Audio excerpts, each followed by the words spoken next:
here confident, but nonetheless a little apprehensive of the fact that it was going to be going out so fast, not in 850 shape by any stretch of the imagination.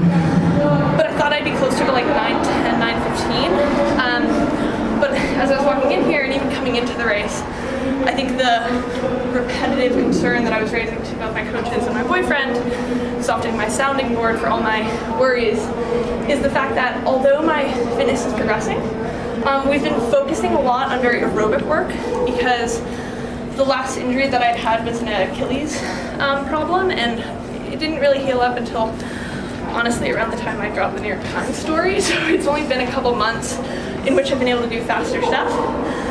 And it's fun because, like, you know, I can randomly pull out a 229 again, but everything else has been very like a mile repeat sort of workout. So going through those first 8 laps, I was like, just hang in the back, try to feel as comfortable as you can. And truthfully, that 450 felt comfortable, but I think it's sort of like when I run a 229. It feels really good, but as soon as I'm supposed to do a 300 and extend it, oh my God, I'm 220 in and I'm on the floor. So I think it's really difficult, and I know anybody I've spoken to have gone through a similar thing, to race when you're not super sharp. And for somebody like me, I have this really positive backstory of knowing how to run fast. But at the same time, that's very bad because going into a race, I'm like, oh no, I haven't run 450 in a workout yet, and I have to go through in that. So, long story short, I'm disappointed by the 9.4. I'm sure, you know, I'll cry to my dog later. Not literally, I'm joking. But at the same time, I'm just trying to take it as positive I can because outdoors what matters, and 2 months of building just hasn't been enough to really race sharp. But the reason I'm out here is because outdoors are really important year for me, and when you haven't raced in a long time, you kind of deserve to get your ass kicked in indoors so that you can run well in outdoor.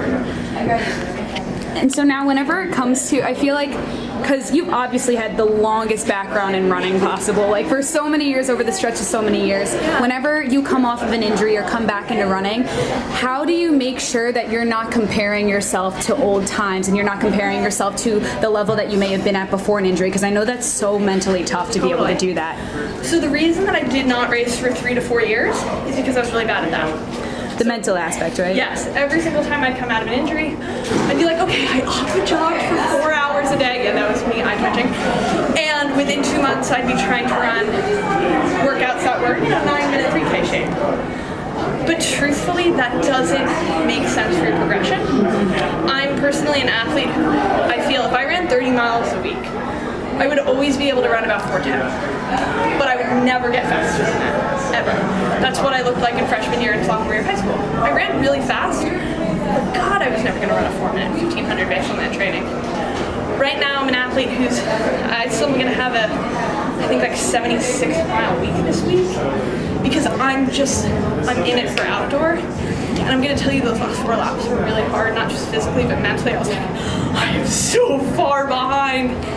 And I kind of have to suck it up though and not let my own ego get ahead of me, because I see the day-to-day training, I see the progression, and unfortunately 2 weeks of better work did not show in a race. But this was a really different race than last time, and maybe had I even split it like the last one, I would have been more like 9:18. And the tortoise and the hare story always kind of annoyed me because the tortoise always wins, but there's truth to it. Just taking you to the starting line today, you heard that roar from the crowd when they announced your name. What does it mean to you to hear how excited people are just to see you run? It really, really means a lot to me, and I think what I always have to remind myself is that I'm in a field today of, I think there were 16 women on the line.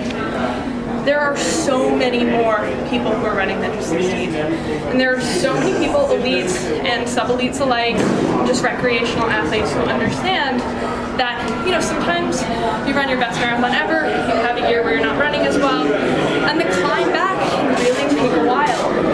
And I think there are so many people that sympathize with that struggle, that sometimes it's that knowledge that kind of brings me back to earth. I usually take a few hours to be a little sad, and then I have to pick myself and say, like, I got an hour 40 long tomorrow. Like, this is not really what my year's about. My year's about outdoor and just continuing to climb so that I keep getting that cheer. Also, I have to say it was great downstairs in the warm-up area. At first, me and Katelyn were the only two runners in the field who did not try to run outside. And I was like, New York! And then when we were like kind of in the back, I was like, New York. And now, we started on. Did you say anything to her after the race? Yeah, I did. You know, first thing I said was, I was like, sorry I didn't say anything to you as I was going by, because usually, you know, if I'm in that situation, particularly if I'm in the back of the field, I like to be like, good job, keep it up. I was like, I was too tired. I was just trying to finish. But I actually gave her my number because, you know, I know how challenging it is to be in this spotlight, and I'm gonna tell you right now, this is the last thing I want to be doing after running a 9:24 3K. Like, that is not the athlete that I think I am, that is not the athlete I want to be, but at the same time, I have been doing this for a very long time, and I know she's still kind of new in the sport, and I always just want to pass on any wisdom that I can to a younger athlete, because at the end of the day, I sympathize probably like very few people do, and I always want her to really carry herself with confidence, with poise, no matter how she's feeling. And she's honestly doing great. She looked really good over there. I think she's disappointed like anybody would be, but she was already taking off her spikes, probably gonna go cool down, so she's good. Do you think she'll call you? I hope so. Yeah, I think she will. You know, truthfully, I think what I have learned in this sport is that it's very easy to feel very alone. We're individual athletes in individual sport, and of course there are programs that train together, but even within that, it's like every group is kind of separate. And today was the first meet I have ever gone to, and I really felt such a camaraderie amongst all the women in the field. And I think it helps when you're the person who's on the upswing and when you're a younger athlete and all those things. But I think that our sport is kind of in the middle of a changing of the guard. And I think the new guard that's stepping up is a really great group of people. Yeah, because I was going to say, I feel like over all the years, even like from whenever I was in high school, it's like the team aspect amongst everybody, not even just anybody on your team, has really grown. And I feel like whenever you see these younger athletes coming up, I mean, a thing over here was just saying that you even spoke with her too, and that you reached out to her and you were like, here, like, if you ever need to talk to me, talk to me. Do you feel not an obligation to reach out, but to make sure that they know that they're not alone, that you went through the same thing, even though you are a little older than them now? Like, for sure. I absolutely do. I'm going to tell a really honest story, and I'm going to try not to get emotional as I tell it. But after my own experience as a young pro, or at least a young person who's on, you know, the pro scene, there is one life regret that I have with everything that I went through, and that was that there was one younger athlete who joined the Oregon Project after I did. She was a girl from Japan, and I could go into a whole spiel about it, but she joined the year that I moved home to New York to like try to get over my eating disorder, and I never said anything to her. I never warned her. I never even admitted to her what I was currently going through. And in a lot of ways, it was because selfishly I was still trying to stay on the team. And even though I knew that it was, to put it bluntly, a dangerous environment for a young athlete that I was in, I think I was in such self-denial that I let her join that team. And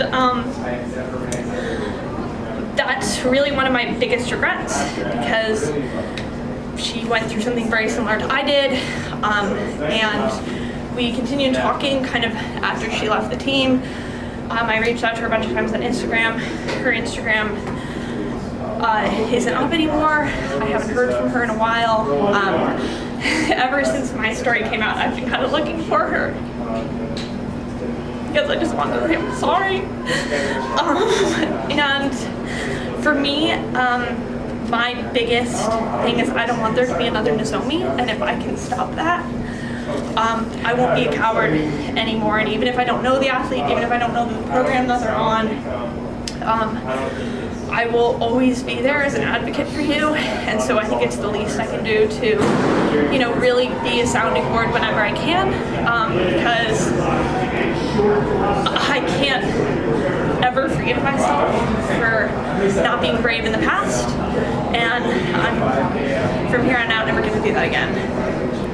I think that I can speak for everybody whenever we say that. Thank you for all your honesty over all the years too, and especially these last few months.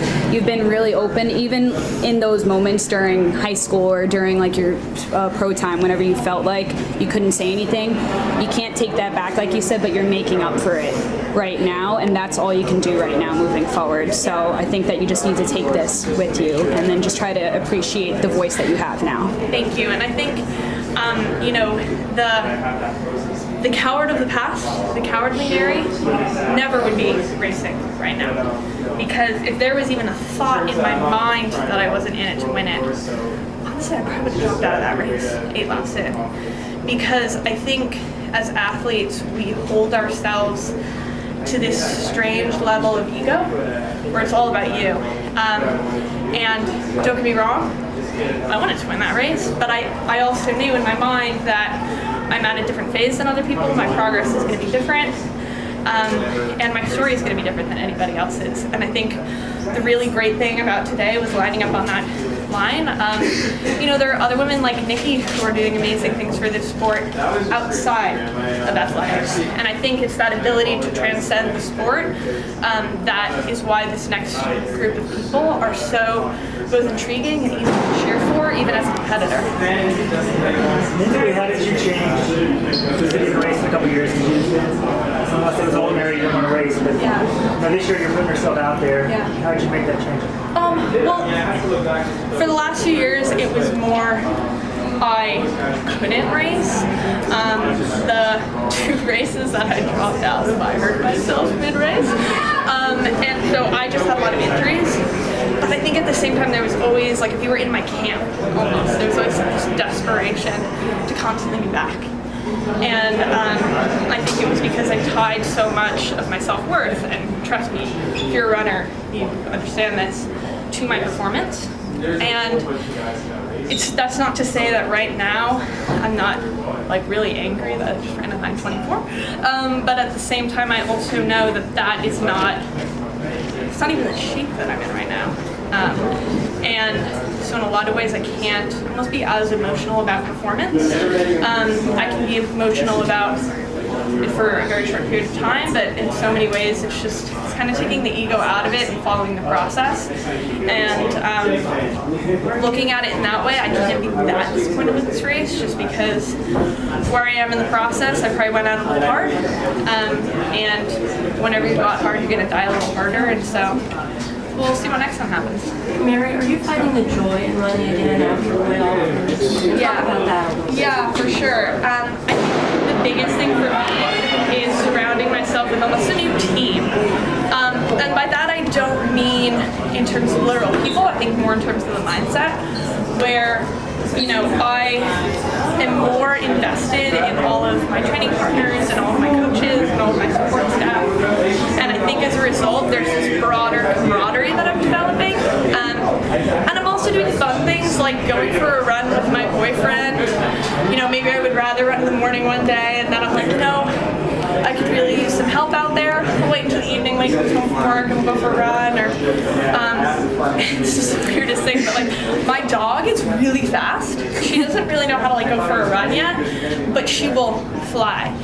And I think in the past, I almost would have been so scared to run with her because I'd be like, this is extra miles I don't need, or I'm going to hurt myself because I'm running in Toms. Okay, maybe that is true. But I still just, let loose with her. And I kind of, in that moment, I'm like, this is really fun. This is why I run. And that's why she runs. And also to try to catch Mommy some dinner, aka squirrels, which she's not caught yet, very luckily. What kind of dog is she? She's like a setter mix. So I'm going to We're gonna go talk a little bit about Nala. Let's hear it. We got her like around this time last year. Her dog anniversary is February 2nd. I expect lots of presents, everybody. When we adopted her through an organization in the city called Money Cause, so we were told she was 6, so we're gonna call her 7 on February 2nd. And yes, if my social media is going up with Nala, that's 90% of what I post anyway, so I'm sorry. No need to be sorry. Oh, well, you know, in a lot of ways, it's kind of like local people. So the Henwood Hounds is a long road group I train with. We meet up in Central Park every Sunday. I'll be out there with them tomorrow. It's a lot of like sub-elite marathoners who can probably run between like 235, 250, so they're good like long run buddies, because that's their workout for the week, and for me, I'm like trying to not push it too hard.